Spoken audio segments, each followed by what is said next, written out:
five civilized tribes, after their removal to Indian Territory, were a little too civilized for Washington. In 1893, Congress and President Grover Cleveland sent Henry Dawes, Meredith Kidd, and Archibald McKinnon to solve the Indian problem. It begins basically as almost a diplomatic mission, because the first job is to convince the five civilized tribes to negotiate themselves out of existence. The Dawes Commission's strategy was divide and conquer, to erode tribal power by dividing tribal land among individual Indians.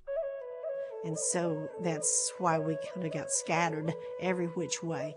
They were trying to have the Indians lose their identity, mix in with the non-Indians, and completely lose their identity. Despite the hard feelings, the tribal rosters generated by the Dawes Commission remain the United States' definitive record of who is a member of which tribe. On this Stateline History Special, the government commission that defined the geography of the future state of Oklahoma and started the controversies which continue to this day about the rolls.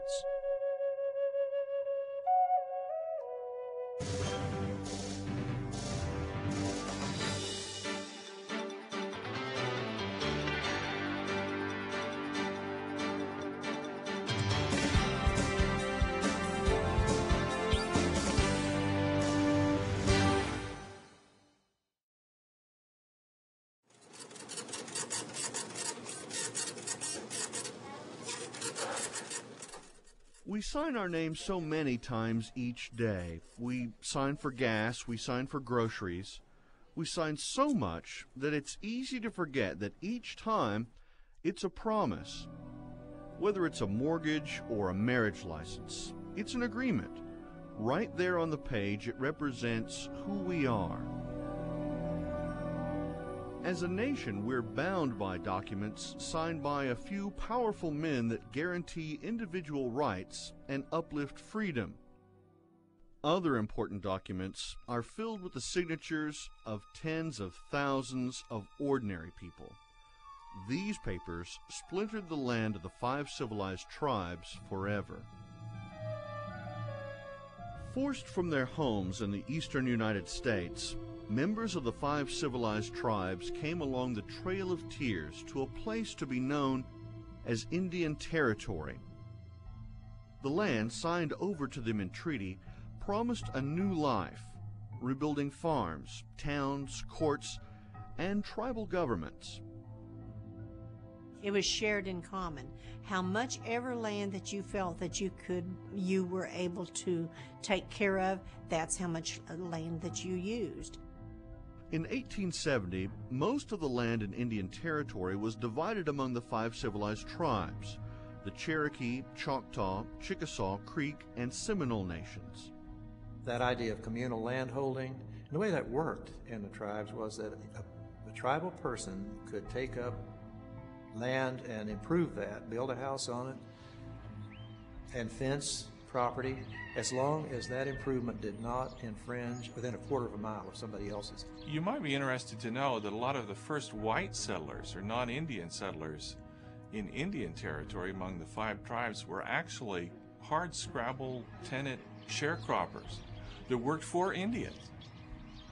A lot of people thought this was very particular. They would come into Indian Territory and they would find poor whites working for Indian landlords. In a sense, it's a kind of untruth that the Indians weren't using the land, but nevertheless, they were Indians and they didn't vote. When they were talking about building a transcontinental railway, Arkansas wanted to send it out of Fort Smith. Cherokees and other tribes wouldn't let them come through there.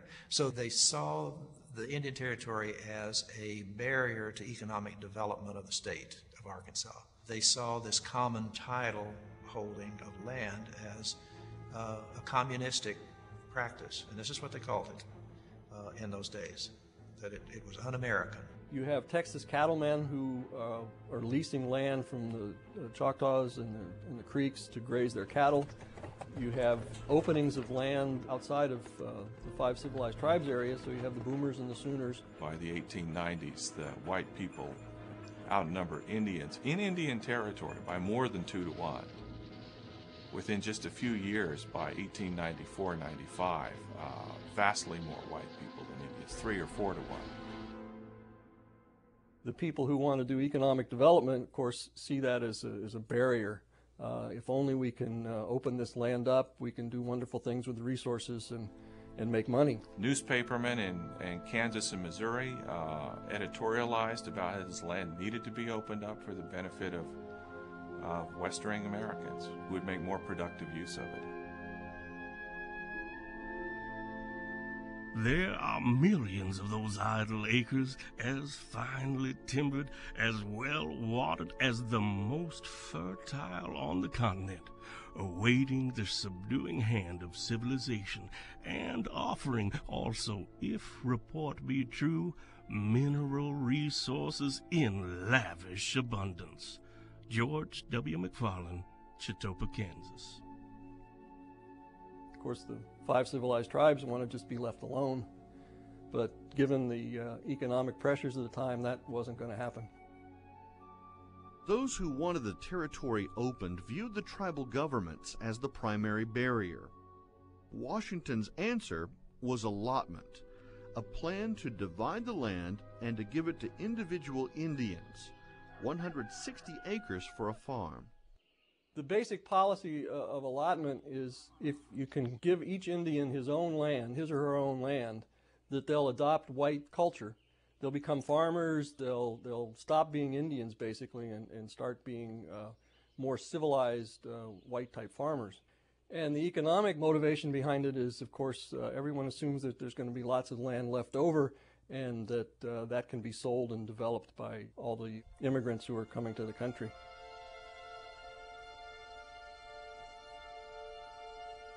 It was taking away our lands. It's really what it was all about.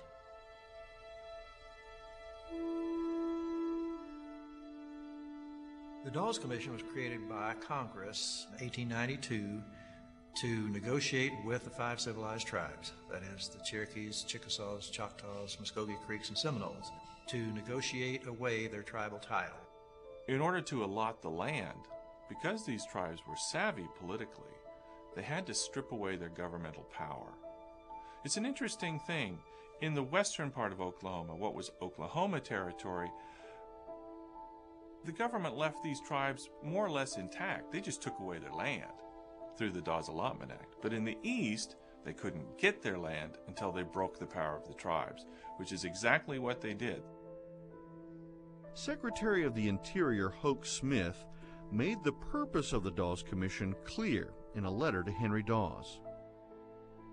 Success in your negotiations will mean the total abolition of the tribal autonomy of the 5 civilized tribes and the wiping out of the quasi-independent governments within our territorial limits. It means also, ultimately, the organization of another territory in the United States and the admission of another state or states in the Union. Hoke Smith, Secretary of the Interior. Well, it's named after Senator Henry Dawes from Massachusetts, who at the time was considered an expert in Indian policy and a friend of the Indians. And the moral there, I guess, is you should be careful of who your friends are and what they want to do. It starts as a 3-member commission. Dawes is the head of it, but he's not in the best of health, so he doesn't really go to Indian Territory very often. The mastermind of the committee was Archibald McKinnon, who was a country lawyer and a storekeeper from Clarksville, Arkansas, and he had a strong dislike for Indian Territory. In fact, all of western Arkansas, where all of these politicians were from, disliked Indian Territory, and they wanted to see it undone. The third member of the commission was Meredith Kidd of Indiana, a lawyer and former captain in the Union Army. In January 1894, the commission arrived and set up headquarters in Muskogee.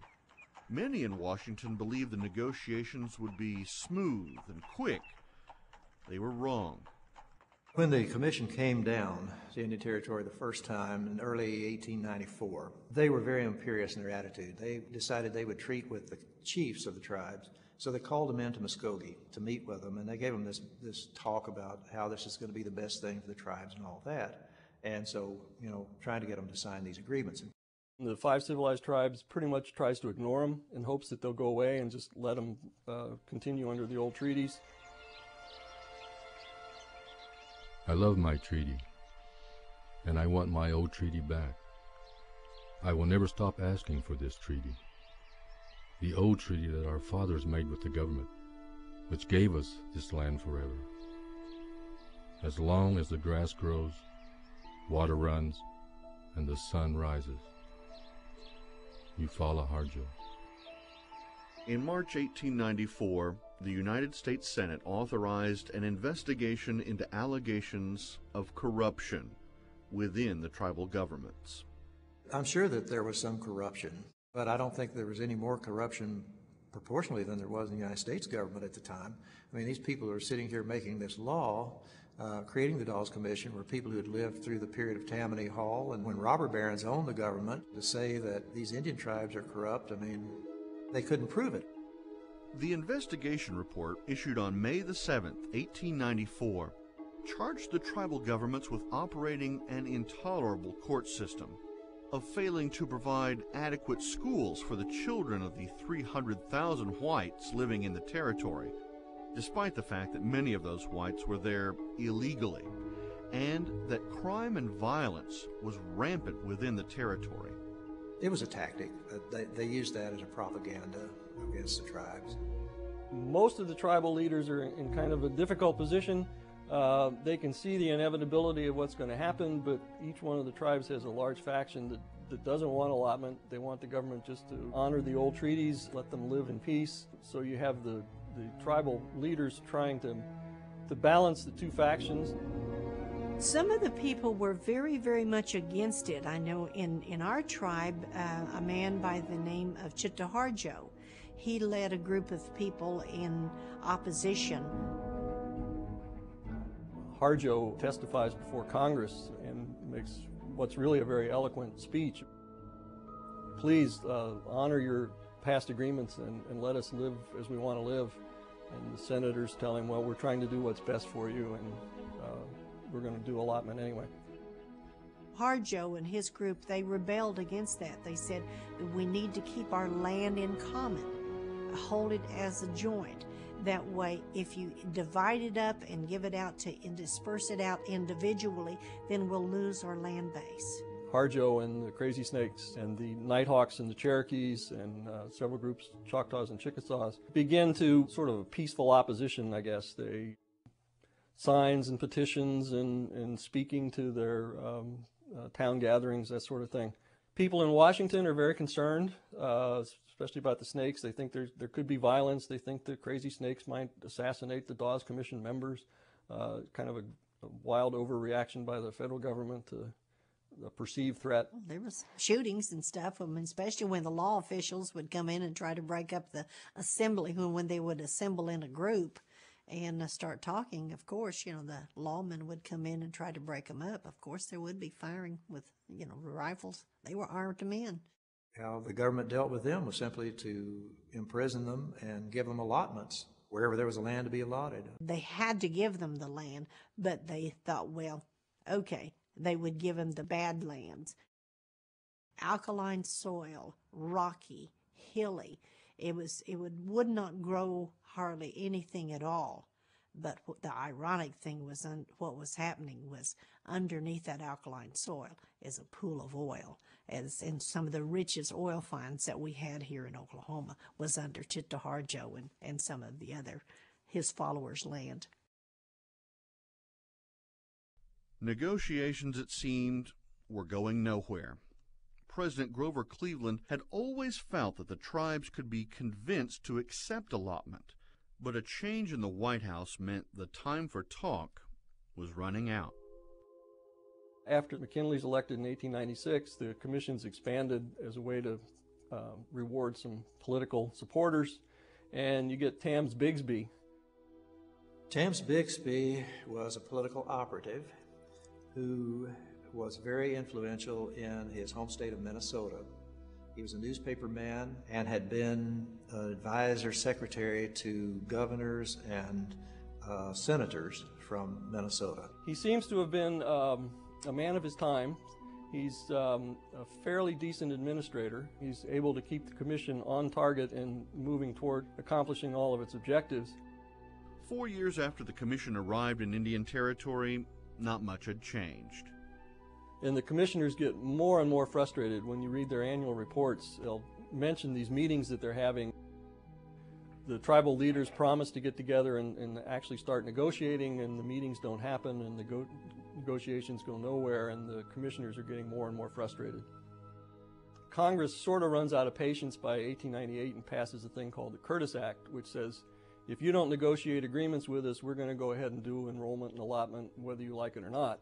Essentially what the Curtis Act did was strip away the jurisdiction of tribal courts from enforcing their own laws or to hearing cases involving their own laws. That was really the first step. And if you have a tribe and you have a government that passes laws, but you can't enforce your laws, do you really have a government? They became governments without power. Just 4 years earlier, the tribal governments had been accused of not enforcing the law. Now they were being prevented from keeping order. Soon, the territory became a haven for outlaws. People who come into their lands illegally are free from any kind of harassment on the part of government, because the government doesn't care. At that point, Bigsby, as head of the commission, is pretty much in control of the fate of the 5 civilized tribes. The first order of business for Bixby is to get the allotment process underway. Who's eligible to get the land? So before you can do allotment, you have to do what's called enrollment, which is to determine who of all these people in Indian Territory are entitled to a piece of the land. And that becomes incredibly controversial and is still very controversial. Controversial because there's a lot at stake. Money, land, and tribal membership for entire families and their descendants, forever sealed by a single signature.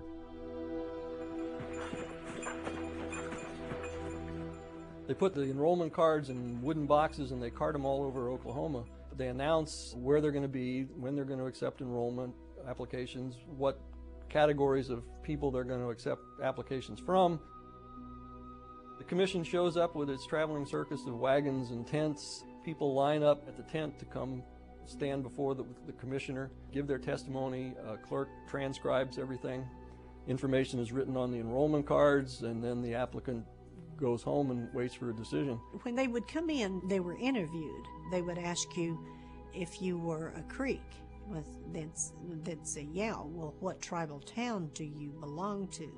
The way they deciphered as to whether you were a Creek or not was by using the old tribal town rolls of 1890 and 1895. This is in an era before you have any kind of photo IDs. There's no social security numbers. There's no driver's licenses. So you have lots of people with the same last names. The Dawes Commission is trying to figure out who's who and who's related to who. But if you weren't on one of those tribal town rolls, then you didn't get an allotment. But those basic rolls are controversial because of tribal politics. It's alleged that people are thrown off the rolls or put on the rolls because the tribal chiefs either favor them or don't favor them. You were issued a number, your name, your sex, your blood quantum, and then the first person on that roll, if it was a family, he was head of the household. The second person put on there what relationship were you to the first one. About 5,000 black people known as freedmen were included in the tribal rolls. The tribal towns, after the Civil War, we had to sign a new treaty with the United States government in 1866. And that treaty also, we were then forced to adopt our former slaves as full citizens. The former slaves said, we don't have a voice in the government. We're citizens. So the National Council created 3 tribal towns just for those former slaves. Now, if a person that was on one of the 3 tribal towns that was created here in Indian Territory by the National Council for the former slaves When they came in and they asked them, what tribal town are you? If they said one of those three, then they were put on the Creek Freedman roll. They were not issued a blood quantum. Entitled to a piece of the land. And that becomes incredibly controversial and is still very controversial. The Dawes Commission basically has the power to decide who is a Cherokee and who isn't, who's eligible for an allotment in the Cherokee Nation and who isn't. And eventually you have more than 300,000 people applying for enrollment, and about 2/3 of them are rejected. Men called land grabbers and scalawags followed the wagons looking to cash in on the confusion. The allotment process, once you were enrolled and you got an enrollment certificate and said, okay, you're now eligible for an allotment, you had to go to another set of tents and pick out the land you wanted. And there were a number of people, both within the tribal governments and outside, who would round up these folks and basically show them where they wanted them to take their allotment, and then before the ink is dry on the allotment certificates, they've got them signing a lease. So the Indian gets his allotment and basically signs it away within the first half hour.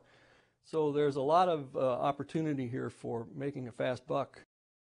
There were a lot of times when a woman, she might have been taken advantage of by a non-Indian person.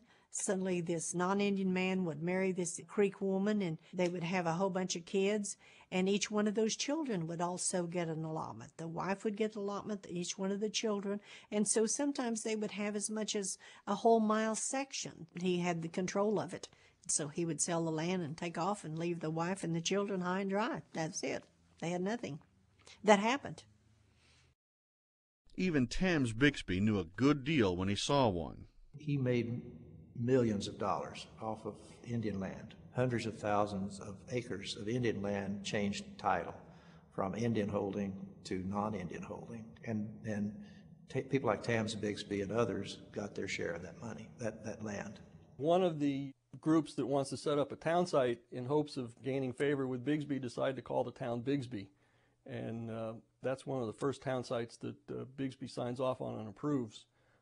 As the allotment map began to take shape, non-Indians were mingling more and more in among the Indians. The people were separated, and some of them might have been sent way up toward Tulsa, some of them way down south. You know, they were just separated and trying to separate the tribes and separate them, you know, by not only through clan but also separate through that tribal town. It becomes much more difficult for the tribal groups to maintain any cohesion when the government is, to some extent, splitting them up, and your allotment sometimes ends up far away from where your other family members or other members of the band have their allotments. We had like one grandmother on our mother's side.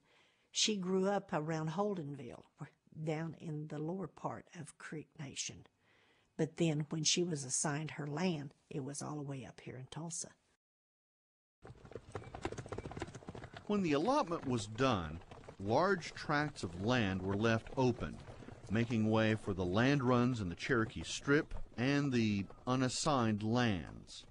I think the main moral to the story, or whatever, is that you have a policy that's based on good intentions, reinforced by greed, that produces totally unforeseen consequences. The Dawes Commission finished its work in 1907, and the rolls of the 5 civilized tribes are considered by the federal government the definitive source of tribal membership and eligibilities. I hear a lot about it saying it's incorrect. There's a lot of mistakes in it.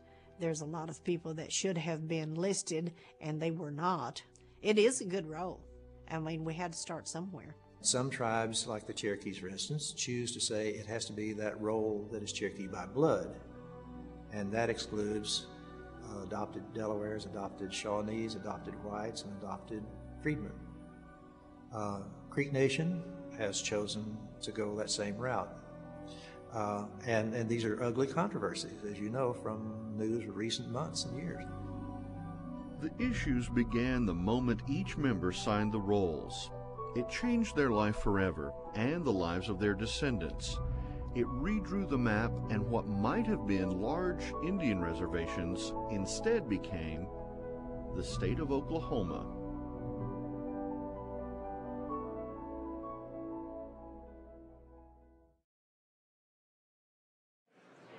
In the spring of 2008, a group of the original allottees was honored at the state capitol.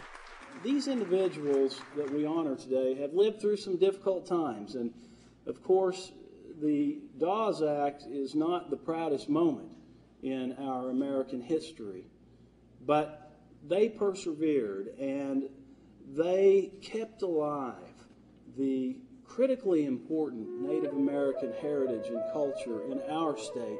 It's wonderful that they could survive and do so well. You know, we have a heritage of that. No matter what, yes, Dawes Commission was not too fair with us, but you know, you push on and you keep watching for the light. That cultural identity, says the chief of the Creek Nation, is stronger than any line on a map. The culture and heritage is just something that you have any that is just never goes away. And many Indian people say their heritage is stronger than any signature on the rolls.